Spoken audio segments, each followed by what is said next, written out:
Жалпы адамзат өркениетке қол жетіп, өмір салты жақсарған сайын аурудың неше түрі шығып, бұл қазақтың еркегі белсіз, әйелі бедеу, баласы аурушаң, әлжуаз болып барады. Оның себебі көп, негізгісі экология, сосын күнделікті біздің жеп жүрген ас суымыз, тамақтың құрамы бәрі осыған әсер етіп жатыр.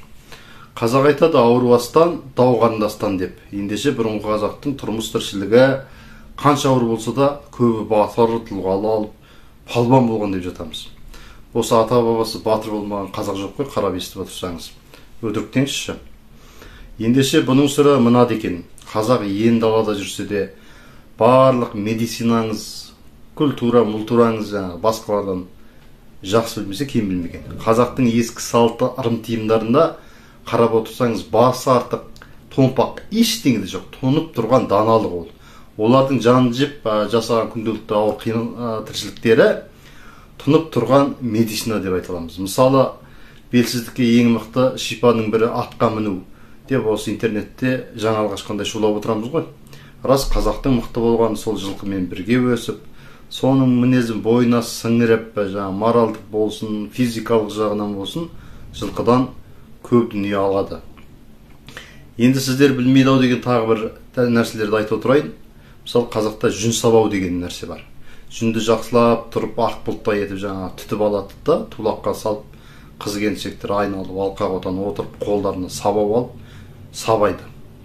Әбден ұрғылап түтесін шығарып, сосын оны шиге салып, ыстық су құйып орап алады да, білекке салып, ауын атып отырып басады жаңағы шиді. Киіз басу деген сол. Біріншіден олар қысы жазы суық өтіп, су өтпейтін тұрмыстық материал жасап, киіз үйді содан жасайды. Екіншіден, кәдімгідей қазіргілер ақша төлеп жасайтын фитнестерін қайда, сонда үй шаруасынан тындырып, залға бармай үйде отырып жасап отыр деген сөз. Енді мынаған қараңызшы, сол қойдың жүнінде шуаш деген болады. Сол шуаш болған жерде рак деген ауру болмайды дейді.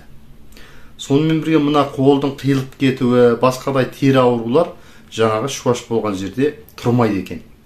Медицина деген осы міне. Қойдың шарбымай деп атайды, сол әйелдердің ішкі құрылысына өте жақсы ем екен. Соны білген қазақ жаңағы ішкі майды ет асқанда жұмыр деп айтады, соған тығып тамақ дайындайды да, қыз келіндеріне үнемі жегізіп отыратын болған. Қазіргі май көрсе жемейді ғой. Осылай әйелдердің жаңағы денсаулығы мәселесі шешілетін болған. Қазақ медицина білмейді дейді. Мен мысалы айтайын, ұйқы безі деген без болады. Сол ұйқы безі істемей қалатын болса дейді, адам комаға түсіп қалады екен. Яғни ұзақ уақыт бойы ұйықтап қалады екен. Сол ұйқы безінің міндеті арқылы атау беріп отырған жалғыз халық, жалғыз этнос осы қазақ. Қазақтан басқасы, Европаның басқаларының еш қайсысы ұйқы безін олай атамаған. Тек қана формасына қарап, түріне қарап, жылауық, без дейміз ба, осыған ұқсас атаулармен атайды. Орысыңыз болсын мына.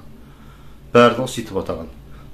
Сол әлемдегі жалғыз қазақ қана сол ұйқы безінің атқаратын функциясы міндетіне қарап атау берген екен ғой.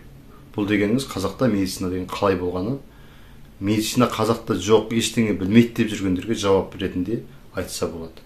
Қазақтың білмейтіні жоқ. Жалпысы қазақтың өмір салтында, істеген ырым тиымдарында, басқа да дүниелерінде бірде-бір артық нәрсе жоқ. Қазақ барлығын біліп істейтін болған. Қазақтың істеген жасаған істің барлығы үлгі өнеге. Ендеше қазақ болып қалғаны дұрыс деп ойлаймын. Қазақ болуға асығу керек, қазақ болудан қашпау керек.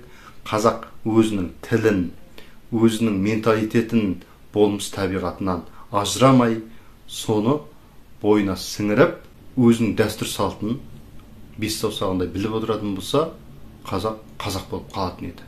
Сондықтан қазақ болып қалайық. Сіздермен болған Нұрдәулет Есеқазы, қазақ мінезі.